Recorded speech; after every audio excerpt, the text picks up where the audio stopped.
Hello guys everyone, आज अपन start करते हैं chemical oxygen demand. Chemical oxygen demand basically होती क्या है, जब भी अपन वेस्ट वाटर को ट्रीटमेंट कर देते हैं, उसके बाद ट्रीटमेंट करने के बाद कितना क्वांटिटी का पॉल्यूशन या कितनी अमाउंट में पॉल्यूशन हमारे वाटर के अंदर रह जाता है, उसको डिटरमाइन करने के लिए अपन जिस मेथड का यूज करते हैं वो होता है केमिकल ऑक्सीजन डिमांड। जो केमिकल ऑक्सीजन डिमांड होता है ये डायरेक्टली प्रोपोर्शनल होता है ऑर्गेनिक पॉल्यूशन के। मतलब कि अगर केमिकल ऑक्सीजन डिमांड की वैल्यू बहुत ज्यादा है, उसका मतलब क्या है कि ऑर्गेनिक पॉल्यूटेंट भी या ऑर्गेनिक पॉल्यूशन भी हमारा बहुत ज्यादा रहेगा उस वाटर के सैंपल में।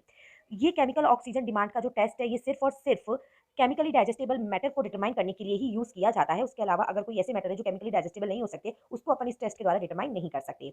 ये जो केमिकली ऑक्सीजन टेस्ट या ये जो डिटर्मिनेशन है, इसको बहुत कम टाइम लगता है as compared to biological oxygen demand. मतलब कि बीओडी से भी इसको बहुत कम टाइम लगता है सीओडी का टेस्ट का रिजल्ट आने में। ठीक है, अब अपन सीओडी कहाँ पे करते हैं या कौन कौन से एरिया है जहाँ पे अपन सीओडी करते हैं? तो जहाँ पे भी वाटर के अंदर पॉल्यूशन ज्यादा है या जहाँ पे भी ऑर्गेनिक मैटर ज्यादा है या जहाँ पे टॉक्सिसिटी ज्यादा है, वहाँ पे अपन बीओडी नहीं करते हुए, वहाँ पे अपन बीओडी परफॉर्म नहीं कर सकते, उधर उधर अपन सीओडी परफॉर्म करेंगे, that is chemical oxygen demand को अपन यूज में करेंगे। और ये बेसिकली किसकी जगह यूजफुल होता है? ये यूजफुल होता है वाटर के इफ्लुएंट के ट्रीटमेंट प्लांट से। मतलब कि कोई एक इंडस्ट्री है और इस इंडस्ट्री से यह क्या हो रहा है, वाटर का क्या हो रहा है, ड्रेन आउट हो रहा है या वाटर इसमें से निकल रहा है और वो निकल के किसी एक रिवर या लेक वगैरह में जाके मिल रहा है। तो कोई भी इंसान जो होगा, गवर्नमेंट का इंसान होगा या फिर कोई जो भी टेस्ट वगैरह किए जाएंगे, वो ये चेक करते हैं कि ये जो वाटर जो निकल रहा है, ये जो वाटर जो निकल रहा है वो उस वाटर के अंदर टॉक्सिसिटी है या नहीं है, वो उस वाटर के अंदर ऑर्गेनिक मैटर कितना है या नहीं है। तो उसको चेक करने के लिए अपन बीओडी यूज में नहीं लेते, वहां पे अपन जो यूज में लेंगे वो अपन यूज में लेंगे केमिकल ऑक्सीजन डिमांड। ठीक है, कि केमिकली मतलब कोई एक ऐसा ऑब्जेक्ट जिसको एक ऐसा पॉल्यूटेंट जिसको अपन केमिकली डाइजेस्ट कर सके कि वो इसके अंदर कितना प्रेजेंट है और उसकी वैल्यू कितनी है। अगर अपनी सीओडी की वैल्यू ज्यादा आती है, इसका मतलब क्या है कि उसके अंदर ऑर्गेनिक पॉल्यूटेंट भी बहुत ज्यादा प्रेजेंट है। ठीक है, नेक्स्ट बात करते हैं कि जो ऑर्गेनिक मैटर जो प्रेजेंट होता है वाटर के सैंपल के अंदर, उसको अपन ऑक्सीडाइज करते हैं किसके साथ? पोटेशियम डाइक्रोमेट के साथ, इसके प्रेजेंस में सल्फ्यूरिक एसिड की प्रेजेंस में सल्फर सल्फेट है, मर्क्यूरी से सल्फेट है। अगर अपन इन सबके साथ इसको ट्रीट करते हैं तो हमें क्या मिलता है? कार्बन डाइऑक्साइड और वाटर का फॉर्मेशन होता है।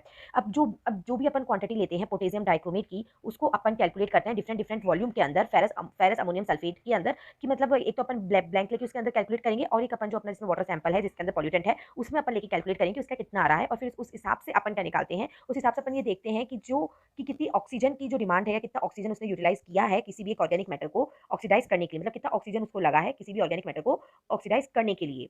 ठीक है, तो इसके अंदर जो अपन इंडिकेटर यूज करते हैं वो यूज करते हैं फेरिन इंडिकेटर। यहाँ पे जो केमिकली ऑक्सीजन डिमांड है उसका फॉर्मूला होता है chemically oxygen demand it is COD बराबर 8 multiply by 1000 multiply by DF, जो कि अपना डाइल्यूशन फैक्टर अगर अपन करते हैं तो नहीं तो नहीं आता। मोलरिटी जो हमें ये बताती है कि अपन ने फेरस अमोनियम सल्फेट की क्या मोलरिटी यूज की है। उसके अलावा होता है वीबी माइनस वीएस। अब ये वीपी क्या होता है कि जो अपन ने ब्लैंक प्रिपरेशन में जो वॉल्यूम यूज किया टाइट्रेशन में वो कितना हुआ। ठीक है, और वीएस होता है कि भाई जो हमारा जो वाटर सैंपल है उसको टाइट्रेट मतलब उसको न्यूट्रलाइज करने के लिए हमने कितना वॉल्यूम यूज कर लिया, वो वीएस है। इसको अपन इस पूरे को अपन किससे डिवाइड करते हैं? इस पूरे को अपन डिवाइड करते हैं वॉल्यूम ऑफ सैंपल। ठीक है, कि अपन ने टोटल कितना सैंपल लिया, 20 ml लिया, 50 ml लिया, 100 ml लिया, कितना लिया है उससे अपन इसको यहाँ पे डिवाइड करके देखते हैं। तो ये था अपना केमिकल ऑक्सीजन डिमांड।